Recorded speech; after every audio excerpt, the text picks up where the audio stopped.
Hi everybody, welcome to According to Madume, and I am Madume. If you're new here, welcome. If you like content like this, please don't forget to subscribe below. And if you're a returning subscriber, thank you so much for engaging with my content. I see you guys commenting, I see you guys liking, and I appreciate you for giving me the strength to continue creating content and for helping me grow my channel. So in today's video, I'm going to give you tips on how to choose the right loan for you. So it is very important to know what your options are out there, what comes with getting a loan, and how to navigate those different steps and things in this process. So number one is to determine why you need that loan. What do you need it for? And how are you going to use that money? As soon as you determine that, you will be able to determine how much you need and where you should keep your debt. Sometimes we want things and we don't need them. We get loans that are too big for the things that we need to buy or pay off, and then we find ourselves in too much debt. Know your credit score. Your credit score affects so many things when it comes to going and looking for debt. There's a video that I created that talks about your credit score, where to find out what determines your credit score, what affects it. I will link it over here, and you can go and watch that video to get a detailed breakdown on the importance of your credit score. The next one would be always shop around. There are different tools you can use for this. I will show you here what different calculators for loan repayments look like. Each institution have their own requirements. They have their own little things that determine how your loan is going to look like, which means like the loan repayment term, the interest rate, the actual repayment amount, the insurance that they're going to put on the loan, and all those things will determine how much you get and how much you're going to repay and how long it's going to take. So always use these calculators. Go to Absa, go to Capitec, go to Nedbank, go to these different financial institutions, and there you will get different information that will help you determine where you should go and get your loan. The next thing would be always do a trial run. So let's say you want to go and buy a car. A car needs a monthly repayment. It has interest. It has a balloon payment. It has insurance. You need actual money to pay for petrol, and then you need money to put aside for just in case something happens to your car. You need to replace the windscreen. You need to replace tires and all those things. So I would advise you to do a repayment calculation, how much you're going to need for all of those things that I just listed, and then do a trial run of 6 months. So put away that money. If it's 5,000 for cost of ownership for that car, take 5,000, put it aside for the next 6 months.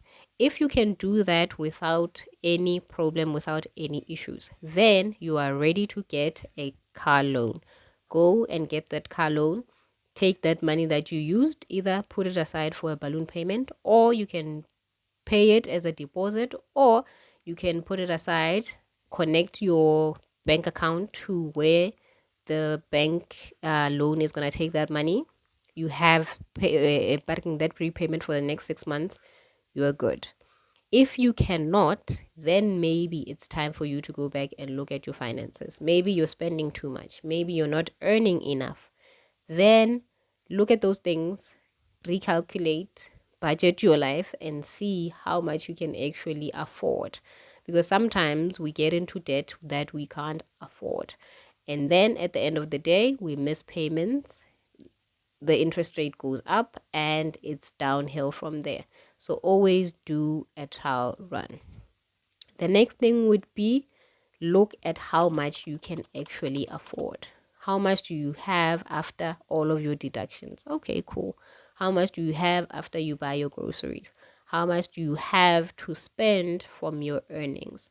Never go beyond what you can afford. That is a recipe for disaster.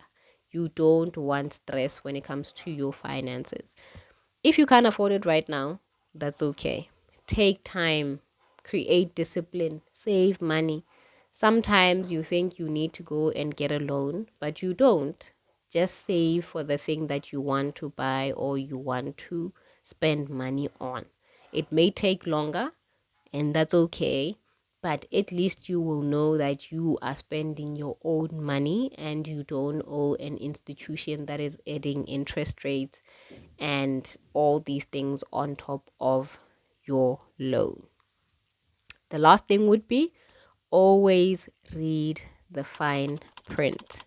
Loans have small amounts that are attached to them. It is important to know what those amounts are. For example, there's admin fees. Those can range from as little as 30 Rand to as high as 100 and something, right? There is insurance that comes with that loan that will be determined by factors that affect you. So every person is special. They determine that using your risk when it comes to debt, using your history of repayment, and your credit score. And then there is other hidden fees that are there. So always read the terms and conditions. The fine print is important. Know what you're getting into, how long it's gonna take you to pay back that money, and whether you can be able to deal with the smaller nyana things that come with those repayments. If you do these things, you're going to be prepared to get a loan, and you're going to know exactly whether you qualify to get those loans, regardless of what these financial institutions tell you, because sometimes they give credit to people that can't actually afford because they have targets to meet, and we are not going to do that to ourselves. Only take loans that you can afford at the time that you can afford. Always plan ahead, and if there's one thing that you can control, are your finances and the decisions that you make. I hope you find this video helpful. If you have any questions, please leave them below. If you have any requests for certain videos, let me know and I will create those videos for you. Once again, thank you so much for watching my content. I appreciate each and every one of you. Bye.